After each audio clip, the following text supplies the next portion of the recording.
Bismillahirrahmanirrahim. Assalamualaikum warahmatullahi wabarakatuh. Alhamdulillahilladzi hadana lil Islam wal iman.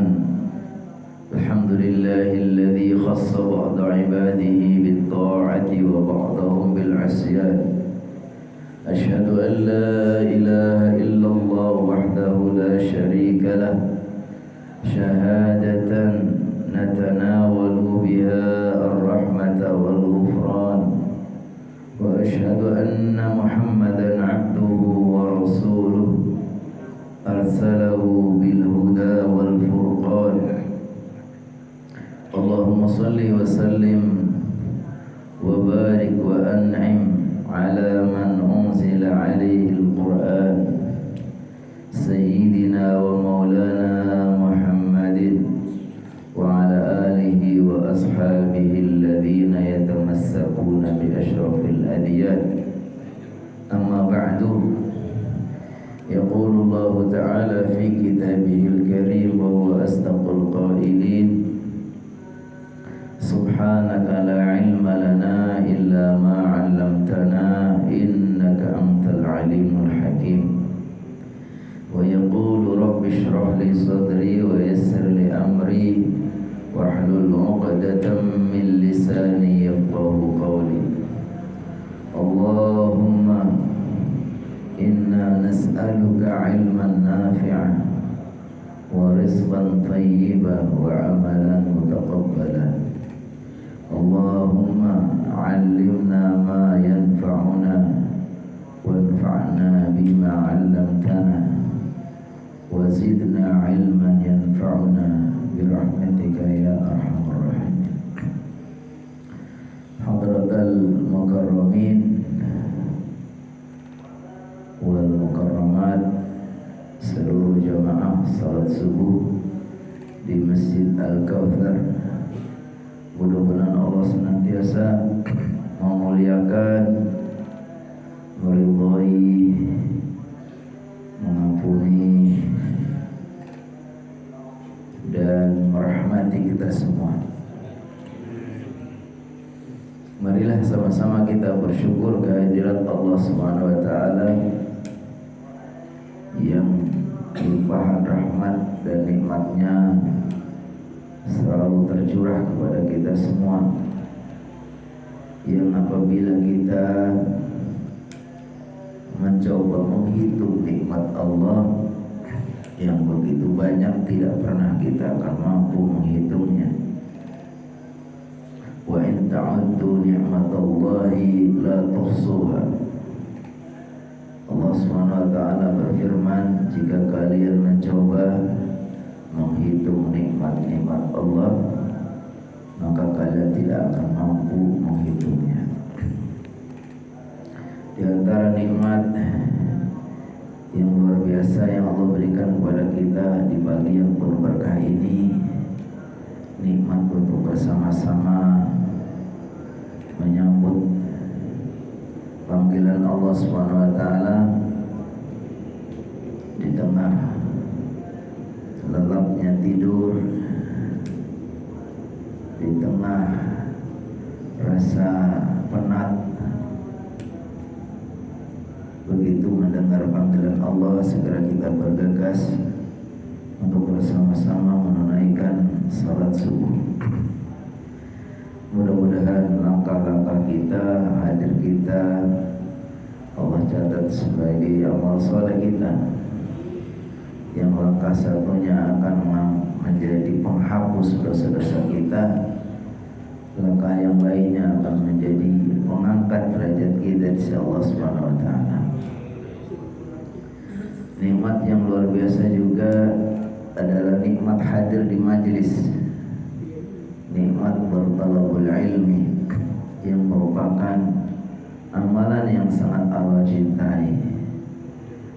Boleh jadi kita duduk sejenak 1 jam atau setengah jam, tapi di sisi Allah mungkin nilainya lebih baik, lebih Allah cintai daripada amalan-amalan yang lain. karena ilmu ini menjadi kunci segala kebaikan. Termasuk ilmu adalah syarat diterimanya suatu ibadah. Ibadah tanpa ilmu maka ibadahnya tidak akan diterima.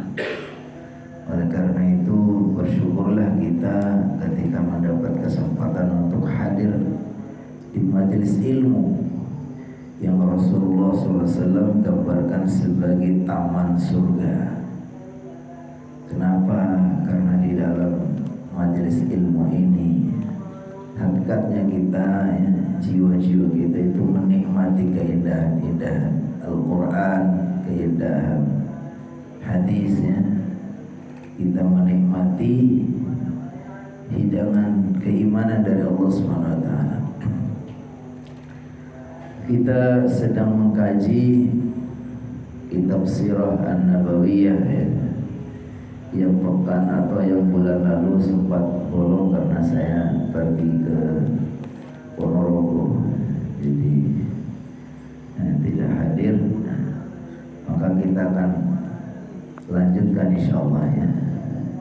Akan kita sambung dengan kajian sebelumnya. Mudah-mudahan bolongnya itu ya Allah catat sebagai hadir ya, karena amalan itu apabila sudah dirutinkan, maka ketika seorang hamba itu berhalangan baik sakit ataupun pergi, maka dari rahmat Allah SWT dicatat seperti kalau hadir. Rasulullah SAW dalam hadis mengatakan, "Idza maridal 'abdu aw safara kutiba lahu ma kana ya'malu sahihan muqiman." Ketika seorang hamba sudah merutinkan sesuatu amalan, lalu dia sakit atau dia bepergian, maka dengan rahmat Allah dia dicatat sebagaimana kalau dia hadir. Jadi Masya Allah, insya Allah ini semua saya yakini bapak-bapak yang soleh-soleh semua ini sudah merutinkan ya, untuk selalu komitmen istiqomah hadir di masjid kita. Sholat berjamaahnya rutin, ngajinya rutin, semua kegiatan-kegiatannya rutin, biar kalau suatu saat ada halangan, Allah itu dengan rahmatnya masih memberikan keutamaan yang sama. Sebelumnya kita sedang ngaji bahwa Rasulullah SAW itu disusui oleh ibunda Halimatus Sa'diyah, yang waktu itu ibunda Halimah Sa'diyah datang dari pedesaan, dari daerah Taif, lalu bersama rombongan ibu-ibu yang lain datang ke kota. Niatnya mencari siapa yang punya anak kecil mau disusui. Ini sudah menjadi tradisi, sekaligus juga menjadi upaya untuk mencari nafkah. Ibu-ibu dari pedesaan kalau lagi punya anak, punya air susu, punya susuan, maka dia datang ke kota menawarkan. Waktu itu Ibu Halimah Sa'diyah, setelah ibu-ibu yang lain semua sudah mendapatkan anak-anak kecil untuk disusui, kebanyakan mereka mendapatkan anaknya seorang bangsawan, bapak ibunya orang kaya, lalu mereka sudah mendapat itu balik ke daerah masing-masing. Kenapa mereka mencari orang tua yang mampu, yang duitnya banyak, yang kaya, yang bangsawan? Karena mereka itu menyusui itu untuk nyari bayaran. Sementara ibunda Halimah dapatnya setelah mencari sana sini belum nemu-nemu, mendapatnya adalah Muhammad sallallahu alaihi wasallam, yang waktu itu dia yakini apa ini bapaknya sudah meninggal sebelum dia lahir. Sehingga Ibu Halimah Sa'diyah pun, dan saya kan mau menyusui orang itu untuk mencari uang. Nanti kalau dia ambil anak yatim, bapaknya pun gak ada, yang mau bayarin siapa? Tapi karena qadarullah, Ibu Halimah itu gak menemukan yang lain, nemunya itu. Sementara teman-temannya yang berangkat bareng ke kota sudah pada balik, sudah bawa masing-masing. Lalu Ibunda Halimah dengan setengah sepertinya agak ragu, akhirnya diputuskanlah mengambil Nabi Muhammad SAW untuk disusui. Tapi Masya Allah, setelah beliau memutuskan mengambil Muhammad sebagai anak susuannya, kehidupannya itu begitu berkah, berubah, suasananya menjadi baik semua. Rumah tangganya, rezekinya, urusannya, ya, rumah tangganya terasa bahagia, ya kan, rezekinya lancar, urusannya dimudahkan, ternak-ternaknya menjadi gemuk-gemuk, tanaman-tanaman menjadi subur berbuah. Itu keberkahan Nabi Muhammad SAW. Karena ini bukan sembarang bayi, ya, bayi terbaik di muka bumi. Maka alhamdulillah setelah itu beliau merasa bahagia sekali mendapatkan anak susuan Muhammad sallallahu alaihi wasallam. Lalu setelah 2 tahun, ya, umumnya orang menyusui itu 2 tahun. Setelah 2 tahun berlalu, Ibunda Halimah dan suaminya dan keluarganya sudah merasa bagaimana nih, waktunya sudah mau selesai, ya. Umumnya kalau sudah 2 tahun dia kembalikan lagi ke orang tuanya. Tapi Bu Halimah itu merasa berat mau mengembalikan Nabi Muhammad SAW, karena memang beda. Ini anak itu baik banget, berkah banget, gitu. Sehingga beliau itu rasa khawatir ketika menjelang 2 tahun, ini nanti bagaimana kalau sudah dibalikan ke orang tuanya. Maka sepakatlah dengan keluarganya, dengan suaminya, coba kita sampaikan ke orang tuanya, orang tua kandungnya Nabi Muhammad SAW. Sampaikanlah kepada ibu, siapa namanya? Ibunya Nabi Muhammad, Ibu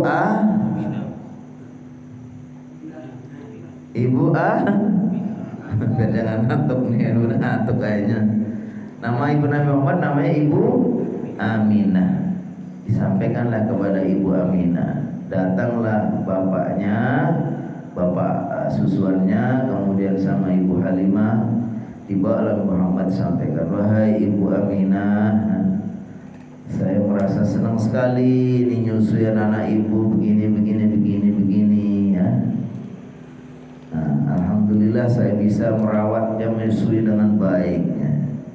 Apa boleh, ya, setelah 2 tahun ini putra ibu saya lanjutkan, masih terus disusui, ya. Akhirnya, ya, qadarullah, Ibunda Aminah pun mengizinkan. Segitu bahagia sekali. Akhirnya diteruskan. Kalau yang lain-lain nyusui cuma 2 tahun, tapi Ibunda Halimah itu maunya setelah 2 tahun lanjut.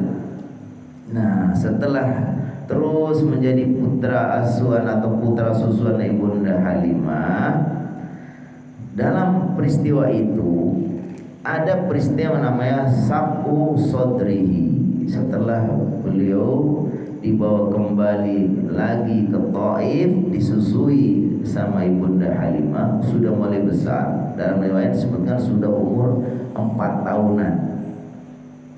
Jadi ditambah lagi masih sampai umur 4 tahun. Jadi kalau yang lain nyusunya 2 tahun, nah ini terus sampai 4 tahun masih ada di susuan atau masih diasuh oleh Ibunda Halimah.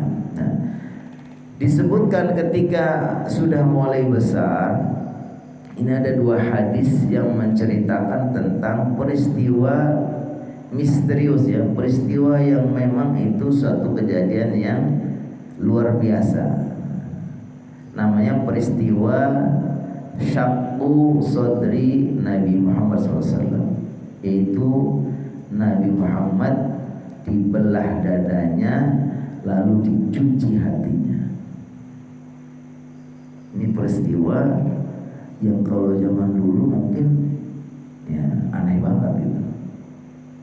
Tapi kalau sekarang biasa, orang itu cakop jatuh gitu, berde sudah jantungnya dikeluarkan, ya kan? Ya kalau teknologi manusia saja sekarang sudah bisa seperti itu ya, ya apalagi kalau Allah ya, maka menjadi sesuatu yang tidak aneh gitu. Zaman itu aneh kelihatannya karena memang masih sangat sederhana, masih sangat bersahaja. Tapi namanya Allah Subhanahu wa taala ya, idza arada syai'an ay yaqula lahu kun fayakun. Maka terjadilah peristiwa Nabi Muhammad SAW dibelah dadanya, diambil jantung hatinya lalu dicuci. Saya akan baca hadisnya. Hadisnya ada dua. Pertama riwayat dari Anas bin Malik, dan satu lagi riwayat dari Abi Naim. Jadi dua-duanya menceritakan hadis ini dua orang sahabat Nabi. An Anasin radhiyallahu anhu anna Rasul sallallahu alaihi wasallam atahu Jibril alaihi salam wa huwa yal'abu ma'al hilman. Diriwayatkan dalam hadis dari Anas bin Malik bahwa Rasulullah SAW suatu ketika didatangi oleh malaikat Jibril dan dia sedang bermain bersama teman-temannya ma'al hilman, dengan anak-anak sebayanya. Fa akhadahu fasara'ahu fasyaqqa an qalbi. Kemudian diambillah Nabi Muhammad oleh malaikat Jibril itu, lalu dibaringkan, lalu dibedah dadanya. Fastakhrajal qalba, lalu diambillah hatinya. Fastakhraja minhu 'alaqatan, lalu dari hati itu diambil 'alaqah. 'Alaqah itu dia darah yang mengental. Faqala hadza hadus syaitani minka. Lalu Jibril mengatakan ini jatah setan. Jadi dari dada Nabi Muhammad diambil hatinya, lalu dari hatinya itu ada darah yang mengental, lalu diambil, lalu kata Jibril hadza hadus syaitan, ini bagian setan. Jadi unsur yang mungkin akan menjadi bagian dari setan yang menyebabkan orang itu punya watak tidak bagus, ada keburukan ya, pokoknya ada kedengkian, ada iri, ada sombong, ada macam-macam, itu sudah diambil. Summa ghasalahu fi tastin min dhahab bima'i zamzam. Kemudian jantung atau hati itu dicuci ya dalam mangkok yang terbuat dari emas dengan air zam-zam. Summa a'adahu ila makanihi, kemudian dikembalikan kepada tempatnya. Nah, jadi ini peristiwa operasi ya. Zaman itu sudah ada operasi, tapi yang melakukan adalah malaikat Jibril, malaikat. Wa ja'al hilmanu yas'auna ila ummihi faqalu inna Muhammadan qad qutil. Lalu teman-teman sebayanya itu yang ngelihat, itu bisa dilihat, ternyata dilihat oleh teman-temannya, mengadu teman-temannya tadi yang main bareng bersama Muhammad SAW, ngadu kepada ibunya, datang, ibu-ibu ini Muhammad ada yang membunuh. Fastaqbalu wa huwa mutaqanni'ul launi, muntaqi'ul launi. Lalu ibunya pun segera menyusul ke tempat itu, lalu didapatinya Nabi Muhammad warnanya berubah, mungkin menjadi lebih pucat atau gimana. Nah, ini hadis ini diriwayatkan oleh Anas bin Malik dengan redaksi Nabi Muhammad sebagai orang ketiga. Jadi Nabi Muhammad diceritakan. Ini namanya hadis yang diriwayatkan dari Anas, tapi sahabat Anas menceritakan Nabi. Nah, sekarang ada hadis lain yang Nabi Muhammad menceritakan diri sendiri. Nanti kita bisa cross check ya. Jadi Nabi Muhammad diceritakan berarti versi orang lain yang ngelihat. Siapa? Yaitu Anas. Tapi Anas ini sendiri juga sebetulnya nggak ngelihat langsung, karena Anas bin Malik itu masih kecil waktu Nabi Muhammad kecil, belum lahir. Tapi dia mendengar dari Rasulullah SAW, lalu dia menceritakan dengan redaksi dia. Suatu ketika Nabi Muhammad didatangi oleh Jibril, dia bahasanya seperti itu. Tapi dia juga tidak melihat, dia juga mendengar dari Rasulullah SAW. Dalam riwayat yang lain dari Abi Naim, Rasulullah SAW mengatakan kanat hadonati min Bani Sa'din bin Bakrah. Waktu itu yang mengasuh saya adalah wanita dari Bani Sa'ad, yaitu Halimah Sa'diyah. Fantalaqtu ana wa ibnun laha fi buhmin lana. Lalu suatu ketika saya berangkat bersama anak kandung ibu susuannya. Jadi kalau orang itu bisa menyusui bayi itu karena dia sedang punya anak kecil. Maka di sini disebutkan saudara sesuannya itu sedang bersama, atau misalkan saya, kata Nabi Muhammad, saya berangkat bersama saudara saya, yaitu saudara sesuan, yaitu anak dari ibunda Halimah Sa'diyah. Walam nakhud ma'ana zadan. Waktu itu kami tidak membawa bekal. Kalau ceritakan di sini, Nabi Muhammad pergi ke tempat mengembala. Apakah dia memang sudah punya kemampuan untuk mengembala atau hanya sekedar ikut pergi ke tempat mengembala?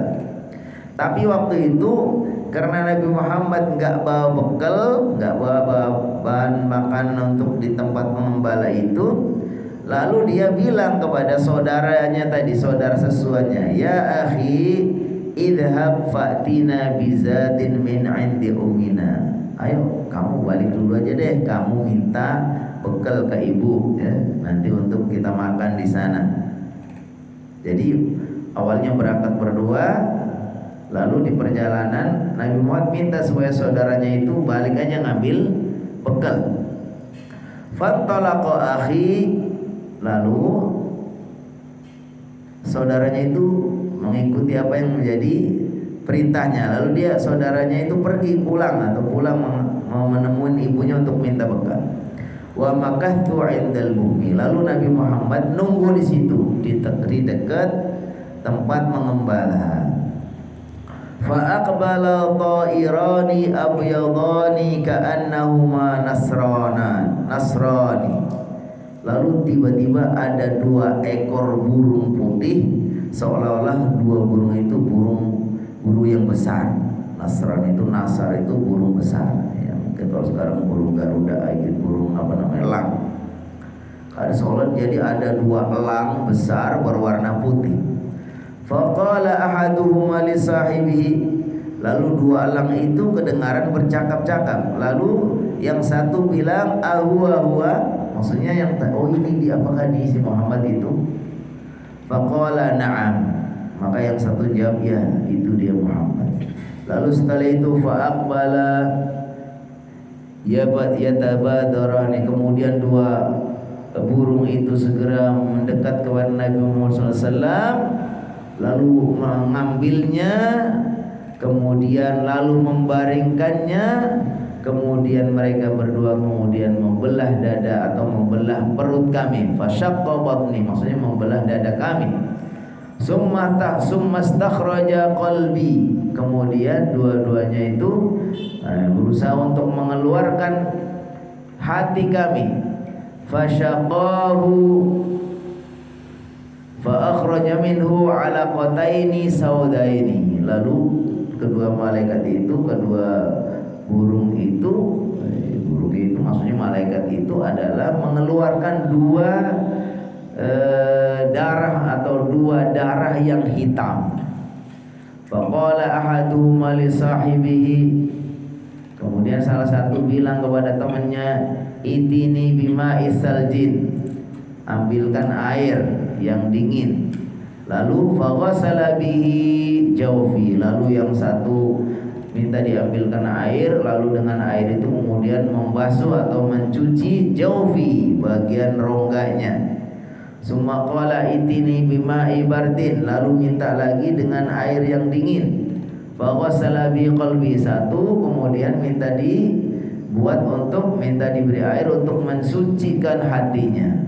Summa qala itini bis sakinah, lalu berikan aku sakinah. Sakinah itu ketenangan, ketentraman. Badaraha fi qalbi, lalu sakinah itu lalu dimasukkan ke dalam hatinya. Nah, ini peristiwa ini peristiwa yang kita harus terima sebagai bagian dari mukjizat. Jadi ini digambarkan adalah mukjizat. Mukjizat itu sesuatu yang luar biasa yang Allah berikan kepada seorang nabi atau seorang rasul untuk membuktikan bahwa ini memang istimewa, bahwa dia itu memang seorang rasul, seorang nabi. Walaupun secara hukum aturan itu memang belum diangkat sebagai nabi, tapi kan sudah menjadi bahan atau ini kedepannya akan jadi nabi. Makanya disebutkan mukjizat itu apa? Amrun khariqun lil adati, sesuatu yang keluar dari adat. Jadi keluar dari pakem hukum ya, dari hukum hukum alam ini, hukum kausalitas, hukum apa saja, pokoknya dia memang luar biasa. Jadi ketika sesuatu yang luar biasa terjadi di luar hukum yang umum di dunia ini, hukum alam ini, ya itu bisa aja karena Allah Subhanahu wa taala yang berkehendak. Makanya disebutkan amrun khariqun lil 'adah a'tahu Allah taala li nabiyhi aw rasulihi tasdiqan bima jaa'a bihi. Jadi yang namanya mukjizat itu adalah perkara yang luar biasa ya, yang menyalahi atau yang beda dengan aturan yang berlaku umumnya, yang Allah berikan kepada nabi atau rasul untuk menunjukkan kebenaran ya, apa yang dia bawa. Jadi sini disebutkan madza nastafidu min hadisati syaqqi sadri. Lalu pelajaran apa yang bisa kita ambil dari peristiwa ini? Ya, jadi ini peristiwa ini Allah kehendaki ya memang sebagai bukti bahwa Allah Subhanahu wa taala itu ya berkuasa, dan Allah Subhanahu wa taala memilih hambanya untuk diangkat sebagai nabi atau rasul menjadi orang terbaik, ya terserah Allah Subhanahu wa taala. Ya. Jadi sini disebutkan ada 3 pelajaran penting ya. Nanti bisa juga untuk jadi bahan diskusi kita. Madza nastafidu min hadisati syaqqi sadri? Apa pelajaran yang bisa kita ambil dari peristiwa ya, peristiwa operasi atau bedah yang dialami oleh Nabi Muhammad SAW? Fi hadhil hadisati allati jarat lirrasul ayanan wa syahada ba'dul afrad isyaratun ila al-i'dad wa tahyiyah lirrasul bi amrin ya'rifun nas. Ini disebutkan bahwa terjadinya peristiwa ya, operasi bedah yang dialami oleh Rasulullah SAW secara nyata dan bahkan bisa disaksikan oleh sebagian, seperti tadi bahwa teman-teman Nabi Muhammad SAW itu melihat peristiwa itu.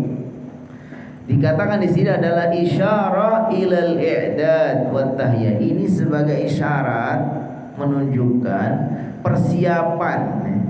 Jadi Nabi Muhammad itu memang akan diangkat sebagai nabi, manusia terbaik di muka bumi ini, penghulu para nabi dan rasul, sehingga memang beda. Dari kecilnya sudah ada hal-hal yang tidak dirasakan, yang tidak bisa dialami oleh siapapun ya. Termasuk masa ada peristiwa dadanya dibelah. Ya.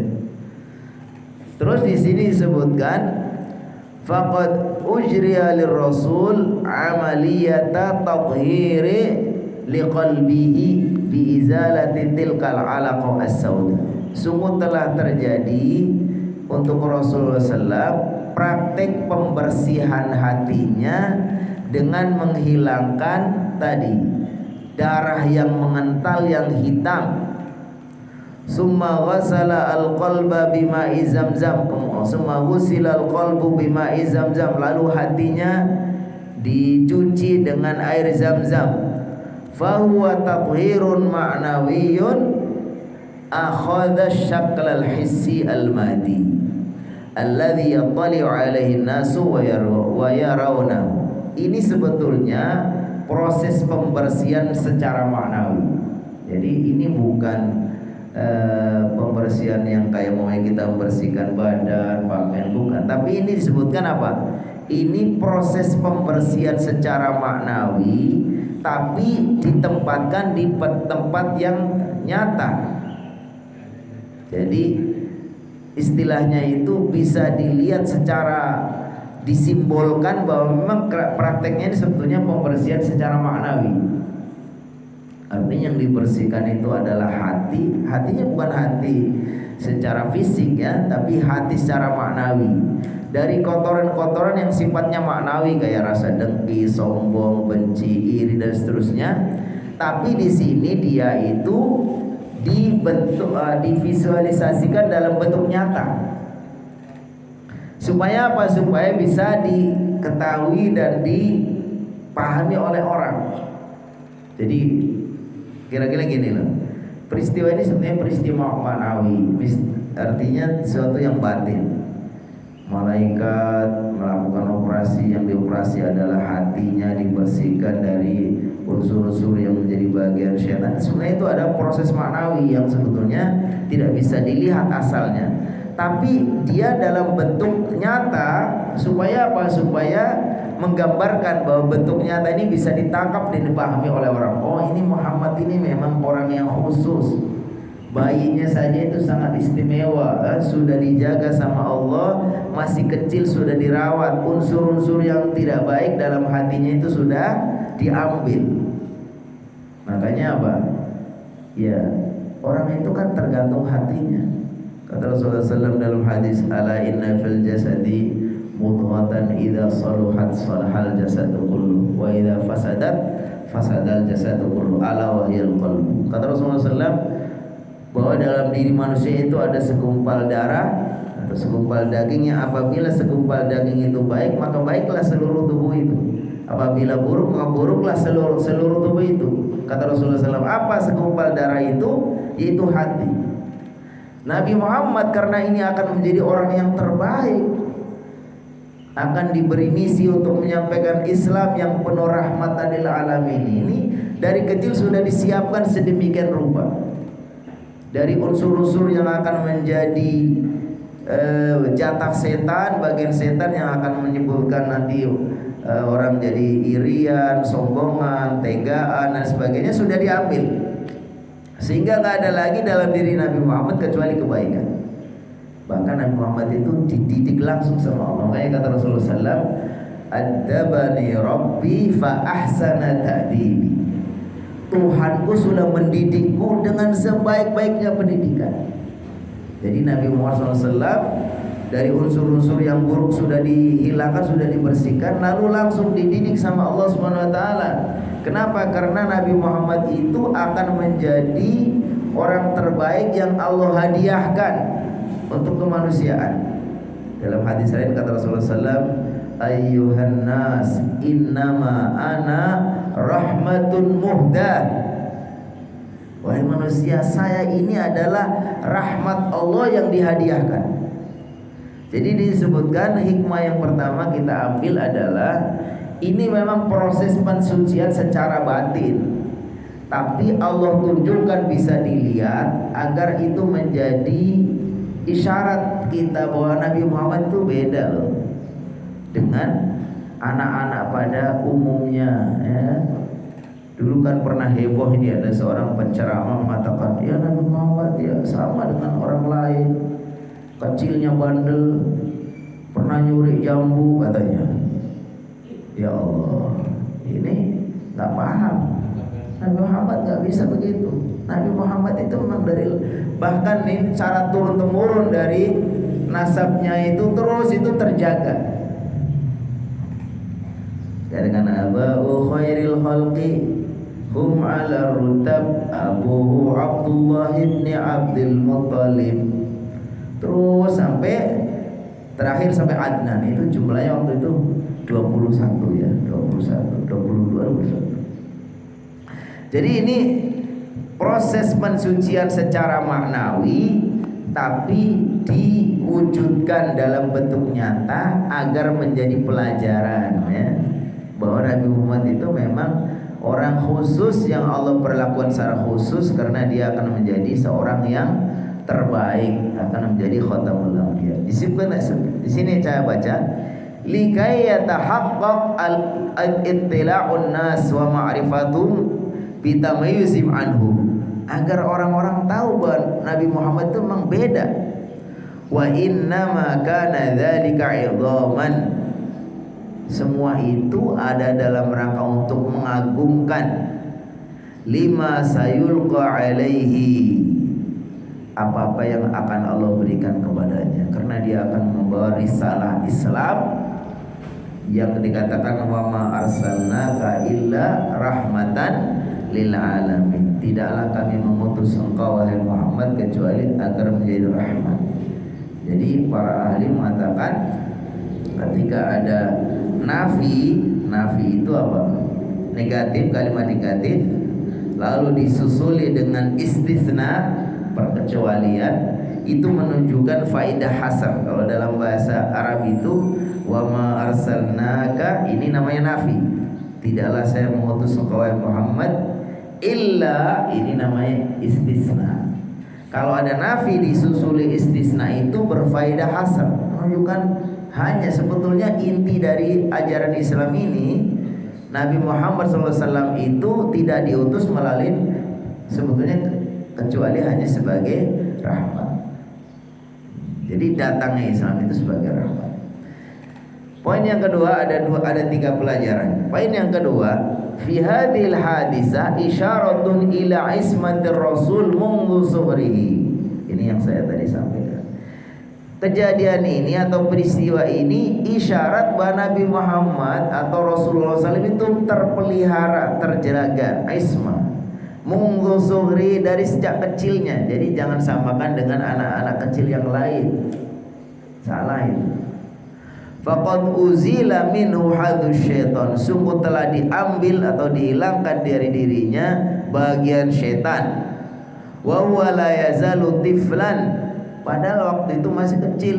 Waktu kecil kan kalau dalam hukum Islam itu kan rufi'al qalamu an salas, pena itu diangkat dari 3 orang. Anis sobi hatta yablugh, dari anak kecil sampai dia balik. Wa anin naim hatta yastayqid, dari orang tidur sampai dia bangun. Wa anil majnun hatta yashad hatta yafiq hatta yashtafi, dan dari orang gila sampai dia sadar. Jadi kalau anak kecil, orang tidur, orang yang kena tidak waras, itu hukumnya nggak ada, sehingga melakukan apa saja nggak dosa karena dia diangkat penanya. Tapi Nabi Muhammad masih kecil itu, unsur-unsur yang punya potensi nanti akan menimbulkan watak tidak bagus itu diambil. Di sini menunjukkan bahwa Nabi Muhammad itu mulai kecil sudah terjaga, terpelihara dari hal-hal buruk, karena potensi yang akan menimbulkan keburukan sudah diambil, jatah setan itu. Wala yazalu tiflan mimma ya'na annahu sayansha'u nash'atan la nasiba lisyaitani fiha, sehingga dari kecil sudah diambil sehingga nanti dia besar tidak akan lagi ada jatah untuk setan untuk mempengaruhinya. Jadi karakter buruk itu sudah nggak ada, karena nggak ada kesempatan setan untuk mewarnai di situ, nggak ada. Mahfuzan hifadzan khassan yatamayyazu an ghairihi minan nas, terjaga secara khusus berbeda dengan orang-orang lain. Yaqulu Ibnu Hajar rahimahullah, Ibnu Hajar mengatakan tentang kisah ini, beliau mengatakan wa kana hadza fi zamanit tufulah, dan waktu itu terjadi ketika Nabi Muhammad masih kecil. Fanasha ala akmalil ahwal minal ismati minasyaitan, maka karena dia itu masih kecil, maka dia tumbuh besar dalam kondisi terjaga dengan sangat baik dari godaan setan. Baik, ini intinya Nabi Muhammad itu beda. Dikatakan Muhammadun basyarun lakin lakal basyari.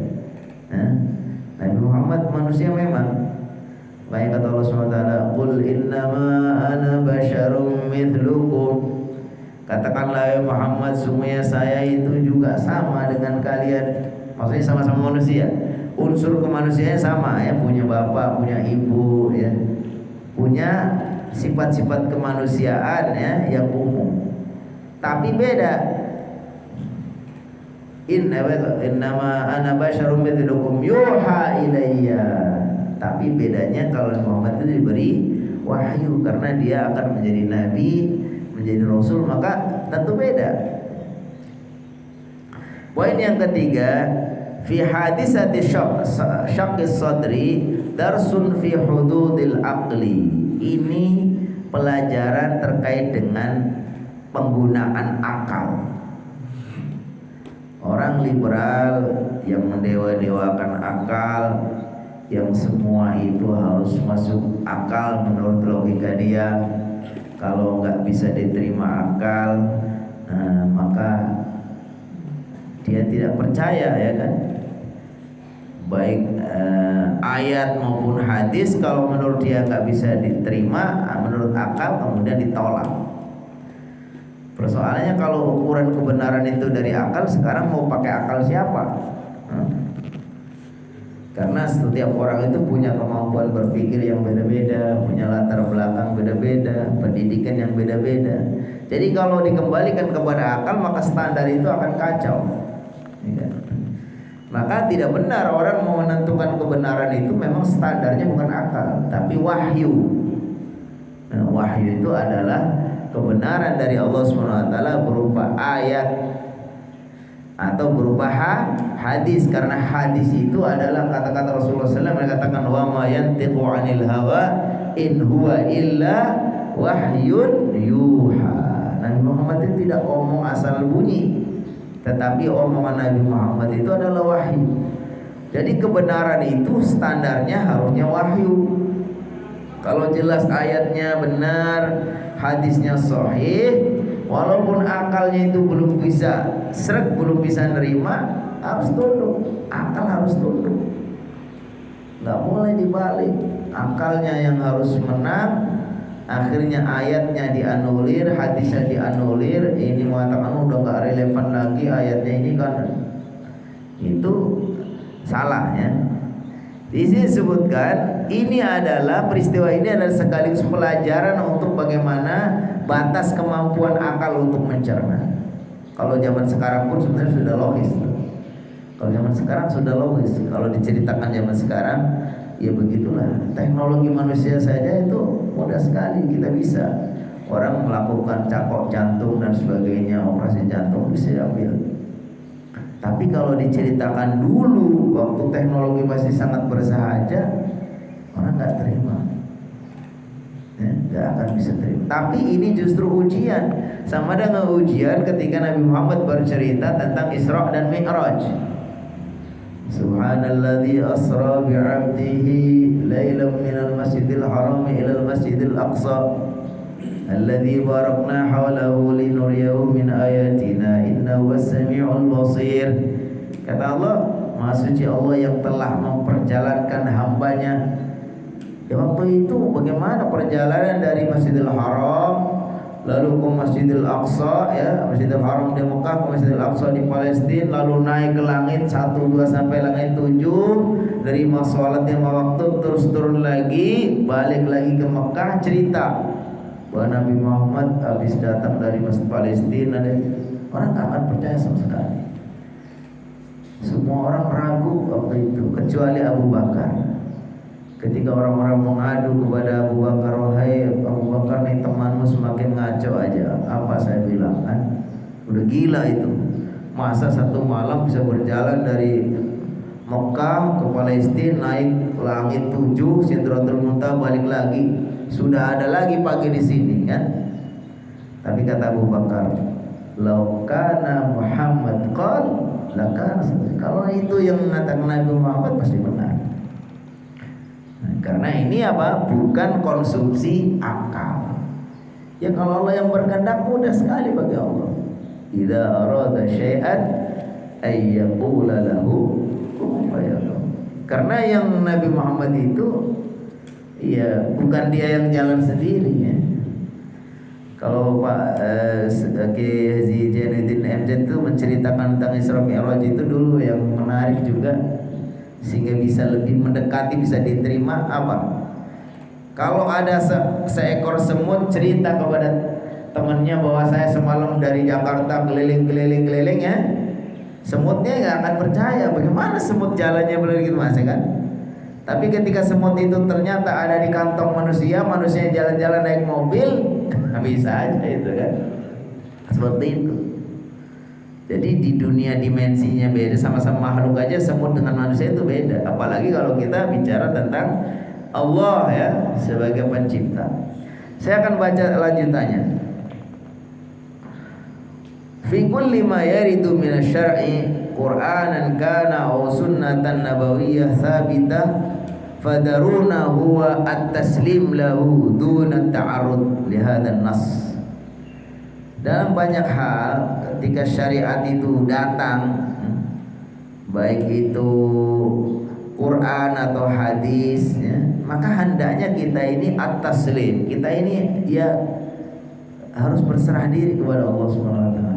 Karena memang kalau kita membaca rukun iman aja, rukun iman itu ada 6. Itu hampir semua yang kita ini imani itu hampir hal-hal yang gaib ya. Iman kepada Allah kita nggak tahu, nggak pernah ngelihat. Iman kepada malaikat, iman kepada kitabnya masih ada tulisannya ini, tapi bagaimana dulu datangnya itu ya gaib juga. Iman kepada Rasulnya sudah 1400 tahun yang lalu ya kan? Jadi hampir semua itu menuntut keimanan hati, bukan menuntut apa? Logika, rasionalitas. Karena kalau yang didahulukan rasio, maka banyak hal-hal yang belum terjangkau. Ya karena memang Allah menghendaki seperti itu. Akal kita diciptakan oleh Allah Subhanahu wa taala ya dengan sangat terbatas ya kan. Sama dengan kata Khalifah Ali, "Law kana ad-dinu kulluhu bil aqli lakana asfalul khaffi akhafu an yumsaha min a'la."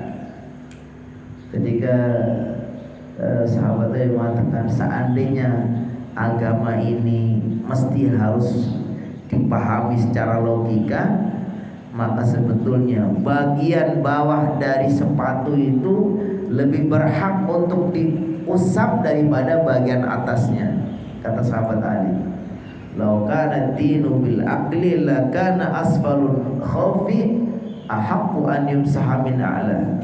Jadi kalau kita sudah berwudu lalu kita pakai sepatu rapat sampai menutup mata kaki, nanti kita batal, kita boleh berwudu tanpa membuka sepatu itu. Namanya mengusap sepatu, mengusap. Kita berwudu sudah selesai, habis itu kita pakai sepatu yang rapat, yang tebal menutupi mata kaki. Begitu kita nanti batal, kentut dan sebagainya, kita mau wudu lagi cukup basuh wajah, tangan, kepala diusap. Pas mau musap basuh kaki nggak usah dibuka. Cukup apa? Cukup dibasahi tangannya lalu diusap. Yang diusap mananya? Bagian atasnya, bagian atas. Bukan yang injak-injak tanah, bukan. Itu namanya syariat. Sama dengan kalau kita batal, habis mandi udah bersih banget, badan masih agak basah juga, masih bawa andukannya, tiba-tiba kentut kita batal. Yang kentut kan bagian belakang. Tapi kenapa kalau kita wudhu bagian belakangnya nggak kita basuh? Itu tandanya bahwa memang tidak semua itu harus dicerna secara logika, karena memang ini bagian dari syariat Allah Subhanahu wa taala, yang bukan berarti nggak masuk akal, bukan berarti nggak bisa diterima, cuman kemampuan kita untuk menjangkau yang tidak sampai.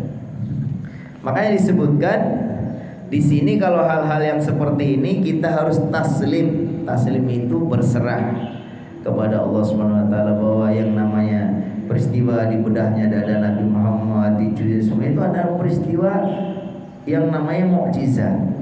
Mukjizat itu sesuatu yang luar biasa, yang menyalahi hukum umumnya, yang Allah berikan kepada seorang nabi atau seorang rasul dengan tujuan untuk memberikan untuk menguatkan bahwa apa yang dia bawa, apa yang dia sampaikan itu adalah satu kebenaran. Dan setiap nabi punya mukjizat, ya. Dan biasanya mukjizat itu apa? Mukjizat itu sesuai dengan kondisi yang menantang saat itu. Umpamanya Nabi Musa alaihissalam hidup di zaman di mana Nabi Musa itu menghadapi Fir'aun. Fir'aun itu memelihara ratusan tukang sihir yang hebat-hebat sekali, dia itu memainkan sihirnya. Lalu Nabi Musa dikasih mukjizat, diantaranya apa? Tongkat.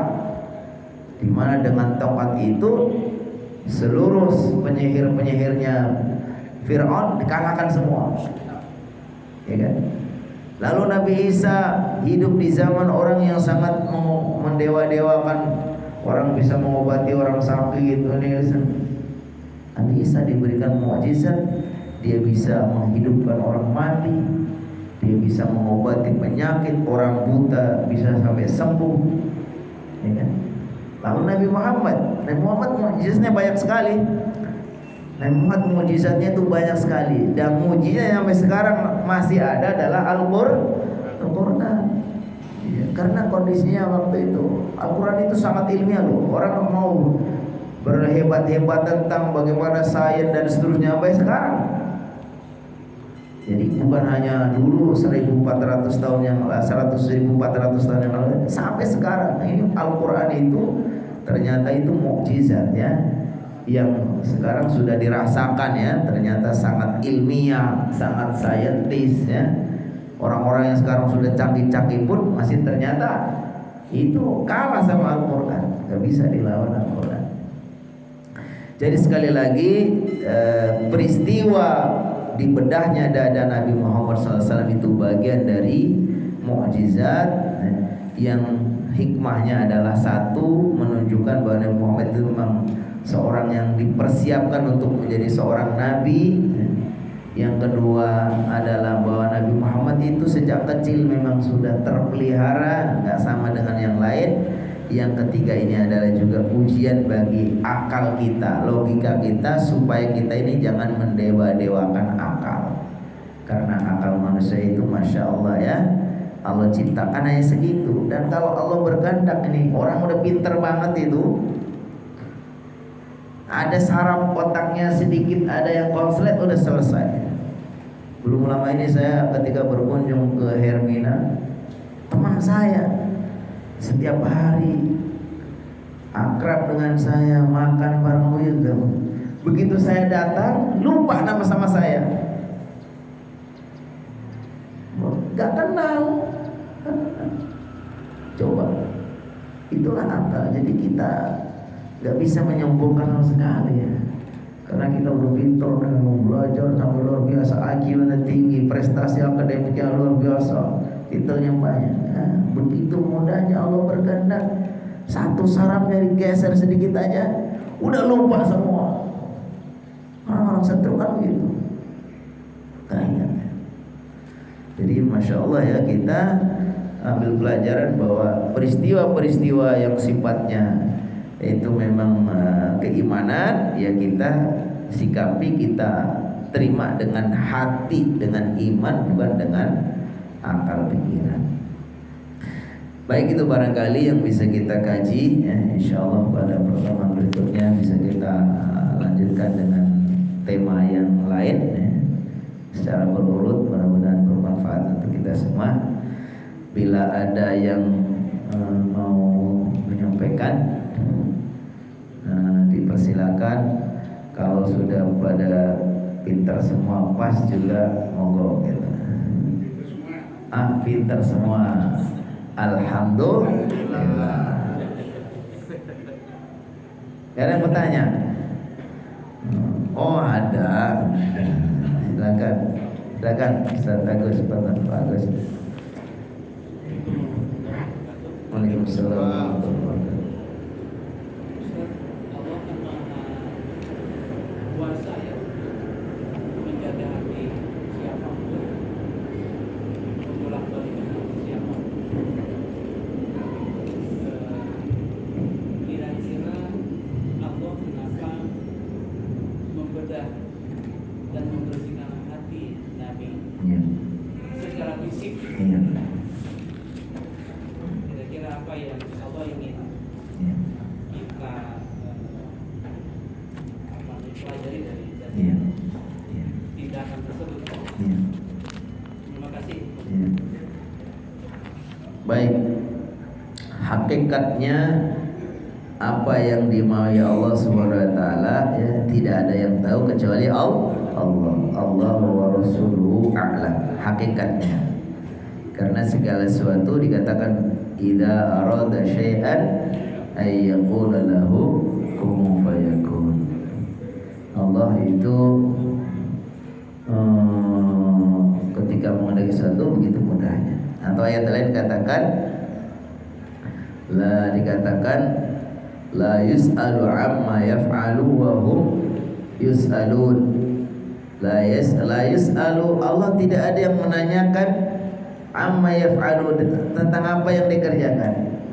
Wa hum yus'alun, tapi makhluknya itu ditanya. Kita melakukan ini begitu, itu harus kita pertanggungjawabkan nanti. Tapi kalau Allah la yus'alu amma yaf'alu wa hum yus'alun, kalau Allah nggak ada yang terserah. Jadi makanya kita memang tidak bisa mendikte Allah Subhanahu wa taala. Tapi disebutkan di sini ada maksud ya, yang bisa ditangkap oleh manusia. Tadi maksudnya bahwa sebetulnya ini disebutkan peristiwa ini peristiwa yang sifatnya maknawi, yang hakikatnya tidak bisa dijangkau oleh indera, nggak bisa dilihat, nggak bisa didengar, nggak bisa. Hakikat seperti itu karena pembersihan hati sendiri juga bukan hati fisik, tapi hati yang sifatnya maknawi, yaitu yang ada rasa dengkinya dan seterusnya. Tapi di sini divisualisasikan dalam bentuk nyata. Di sini disebutkan apa tujuannya? Wa inna makana dzalika i'dhaman wa ta'ahuban lima sayulqa alaihi. Itu semua ada dalam rangka untuk mengagungkan Nabi dan persiapan untuk menghadapi apa yang akan diberikan kepada Nabi. Li'izalati amrin mustaqdarin likamali khalqi, untuk menghilangkan perkara yang tidak baik, yang dianggap buruk, untuk kesempurnaan ciptaannya. Likai yuhaqqiqu ittila'an nas wa ma'rifatuhum bitamayyiziyanahum, supaya orang-orang juga tahu bahwa Nabi Muhammad itu memang beda dari yang lain. Itu yang bisa ditangkap oleh manusia. Secara umum ini sudah disebutkan, ini peristiwa yang sifatnya batin, nggak terjangkau oleh indera, tapi diperlihatkan dalam rangka apa? Menunjukkan bahwa supaya orang-orang tahu bahwa Nabi Muhammad itu beda. Sekaligus Nabi Muhammad itu dipersiapkan untuk menjadi seorang nabi, seorang rasul yang perlu orang yang betul-betul bersihnya. Dikatakan illa man atallaha biqalbin salim, kecuali orang yang datang dengan membawa hati yang bersih. Hati yang bersih tadi yang tidak ada unsur-unsur setannya, itu kotoran berupa Itu yang bisa kita tangkap ya. Memang ada hadis juga kata Rasulullah SAW, dikatakan inna qalba ibni Adam baina asabi'aini min asabi'ir rahman yuqlibuha kaifa yasha. Kata Allah dalam hadis kata Rasulullah SAW, hadisnya, sungguhnya hati para hamba itu di antara dua jemari Allah. Ini untuk mengisyaratkan aja ya. Jadi jangan kita bayangkan bahwa kata Allah, kata Rasulullah SAW bahwa hati setiap hambanya itu ada di antara dua jemari Allah. Yuqlibuha kaifa yasha. Begitu mudahnya Allah akan merubah-rubahnya. Ya terserah Allah memang. Makanya di antara doa yang diajarkan Rasulullah SAW yang sering kita harus baca adalah apa? Ya muqallibal qulub, sabbit qalbi ala dinika wa ala ta'atika. Ya Allah yang membolak-balikan hati, yang merubah-rubah hati, tetapkanlah hati kami untuk selalu taat dan selalu berpegang teguh kepada agama. Jadi ini doa yang masyhur juga. Dan para ulama menyebutkan kenapa disebut hati. Hati itu dari kata-kata qalaba yaqlibu qalbun.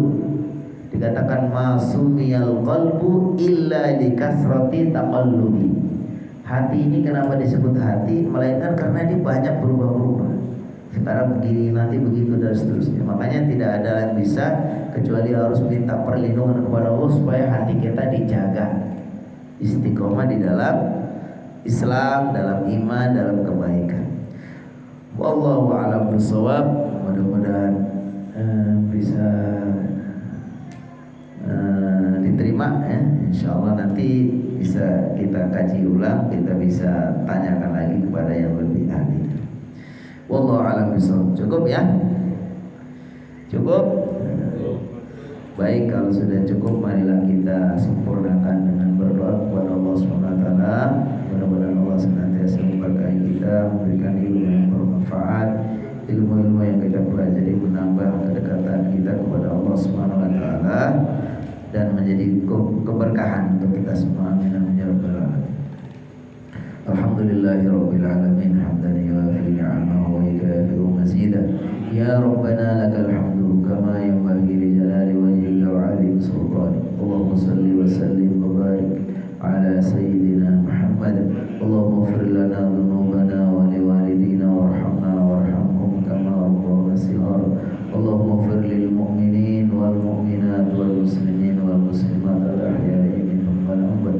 Allahumma ati nufusana taqwaha wa zakkiha anta khairu man zakkaha anta waliyuha wa maulaha. Allahumma ihdina li ahsanil akhlaq wa yahdi li ahsaniha illa anta wasrif 'anna sayyi'aha la yasrif 'anna sayyi'aha illa anta. Allahumma inna nas'aluka al-huda wat-tuqa wal-'afafa wal-ghina. Allahumma inna nas'aluka minal khairi kulli 'ajilihi wa ajilihi ma 'alimna minhu wa ma lam na'lam wa na'udzu bika minasy syarri kulli 'ajilihi wa ajilihi ma 'alimna minhu wa ma lam na'lam. Allahumma inna nas'aluka al-jannah wa ma qarraba ilayha min qawlin wa 'amal wa na'udzu bika minan nari wa ma qarraba ilayha min qawlin wa 'amal. Allahumma inna nas'aluka 'ilman nafi'an wa rizqan thayyiban wa 'amalan mutaqabbala. Rabbana atina fid dunya hasanah wa fil akhirati hasanah wa qina adzabannar. Wassallallahu ala khairi khalqi Muhammad wa ala alihi washabbihi ajma'in walhamdulillahi rabbil alamin. Mari kita tutup dengan membaca doa kafaratul majlis. Subhanakallahumma wa bihamdika asyhadu an la ilaha illa anta astaghfiruka wa atubu ilaik. Assalamualaikum